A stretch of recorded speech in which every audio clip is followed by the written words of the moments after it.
রাত 9টায় আমি তাঁবু থেকে আমার যন্ত্রপাতি যে পর্বতারোহণের পোশাক পরে তাঁবু থেকে বেরিয়ে আসি। আমরা রাতের বেলায় চূড়া যখন যাব, রাতের বেলায় যাই, আমার মাথায় একটা হেড টর্চ থাকে, হেড ল্যাম্প, আমার সেই যন্ত্রপাতি, সামিট শুট, বিশেষ পোশাক, বিশেষ আমার আইস বুট, তারপরে জুতার নিচে একটা কাটার মতো থাকে, ক্রাম্পন বলে, আমার কোমরে একটা বেল্ট যেটাকে হার্নেস বলে, এবং ওখানে অনেক রকম যন্ত্রপাতি আছে, ক্যারাবিনা, ঝুমার, ডিসেন্ডার, এই জিনিসগুলো সব মানে মেটালের।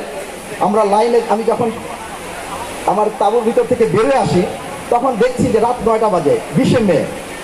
সব জোনাকি পোকার মতো বিভিন্ন দেশের পর্বতারোহীরা সব এভারেস্টের গায়ে যে জোনাকি পোকা লেগে আছে, ওই সব পর্বতারোহীদের হেড টর্চগুলো রাতের বেলা। এবং ওই দিন ছিল একটা বড় পূর্ণিমার চাঁদ। তো আমি যখন জুতার ফিতা বাঁধছিলাম, জুতার ফিতাগুলো আমার আইস বুটের দেখে একেবারে স্টিলের পাতের মতো শক্ত হয়ে আছে। স্টিলের যে চামচগুলো যেরকম থাকে না, এরকম স্টিলের চামচের মতো জুতার ফিতাগুলো, মাইনাস টেম্পারেচার এরকম হয়ে যায়। দাঁত ব্রাশ করার যে ব্রাশের যে ব্রিজেলগুলো, ওগুলো মনে হয় তার কাটার মতো শক্ত হয়ে আছে। একটা ডিম ভাজার জন্য নেওয়া হয়েছে, ডিমটা যেন মনে হয়েছিল যেন আইসক্রিম হয়ে আছে, ডিমটা এরকম, মানে ওইখানে সব কিছু এরকম।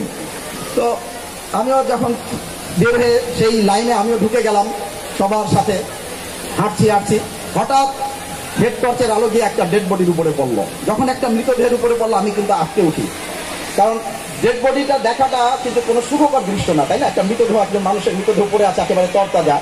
তো এইভাবে মোট আমি 7টা ডেড বডি দেখি। ক্যাম্প 3 যে লাস্ট ক্যাম্প, তারপরে 3টা কঠিন বাধা আছে তিব্বত দিক দিয়ে। First step, second step, third step. First step প্রায় রাত 12টার সময় আমি ফার্স্ট স্টেপ জায়গাটা ক্রস করি। একটা কঠিন একটা কালো পাথরের একটা দেওয়াল, প্রায় 50 ফিটের মতো আমার একেবারে সামনে বাধা হয়ে আছে। ওই যে জুতার নিচে যে ক্রাম্পন, ওটা বরফের জন্য, পাথরের মধ্যে ওটা বিঁধে না, তো অনেক বেশি পরিশ্রম করতে হয়। তো ওইখানে আমি তখন বোতলজাত অক্সিজেন ব্যবহার করে আমরা সেই চূড়ার উদ্দেশ্যে, তো ফার্স্ট স্টেপ ক্রস করলাম। ফার্স্ট স্টেপ ক্রস করার পরে আবার আরেকটা ডেড বডি দেখি। এরপরে সেকেন্ড স্টেপ, আরেকটা জায়গা যেখানে একটা 30 ফুটের মই লাগানো আছে, একটা অ্যালুমিনিয়ামের মই। সেকেন্ড স্টেপ যাই। তারপরে থার্ড স্টেপ, সকাল তখন সূর্য তখনও উদয় হয়নি, সূর্যের আলো ঠিক 5টা বাজে। আমি হঠাৎ একটু জোরে বাতাস বইতে লাগলো। পর্বতে উচ্চতায়, ওই যে বললাম যে যখন অক্সিজেন থাকবে না আপনার শরীরে, এরকম অনেক কিছু ঘটবে, আপনি এর কোনো ব্যাখ্যা নেই। কেন? Because of altitude. কোনো ব্যাখ্যা নেই যে কেন হয়েছে। আমার ঘাড় ব্যথা, পাঁজর ব্যথা, কত কিছু, এই সব কিন্তু যখন আমি আবার নিচে চূড়া চড়ে নিচে নেমে আস্তে আস্তে সব কিন্তু ভালো হয়ে গেল। কোনো মেডিসিন উচ্চতায় আপনাকে সুস্থ রাখতে পারবে না। আপনার জ্বর হলো বা সর্দি লাগলো বা আপনার ফুড পয়জনিং হলো, এখানে কিন্তু ওষুধ খেলে আপনি ভালো হয়ে যাবেন। উচ্চতায় কোনো ওষুধ দেয় যে আপনাকে সুস্থ রাখবে। There is only one medicine, আপনাকে নামতে হবে। You have to descend. আপনি যত নামতে থাকবেন তত বেশি অক্সিজেন পেতে থাকবেন, আপনি সুস্থ হতে থাকবেন। তো যখন আমি থার্ড স্টেপ, আর চূড়া থেকে 100 মিটার মানে 300 ফুটের মতো দূরে, হঠাৎ একটু জোরে বাতাস বইতে লাগলো। আমি চোখে ঝাপসা দেখতে লাগলাম। যখন চোখে ঝাপসা দেখতে লাগলাম তখন আমরা একই দলের 7 জন ছিলাম। তখন আমি একটু স্লো হয়ে গেলাম, কারণ আমি চোখে দেখতে পাচ্ছি না, এটা তো এরকম কোনো চওড়া রাস্তা না, একেবারে সরু এরকম রিল ধরে আমি দড়ি ধরে উঠছি।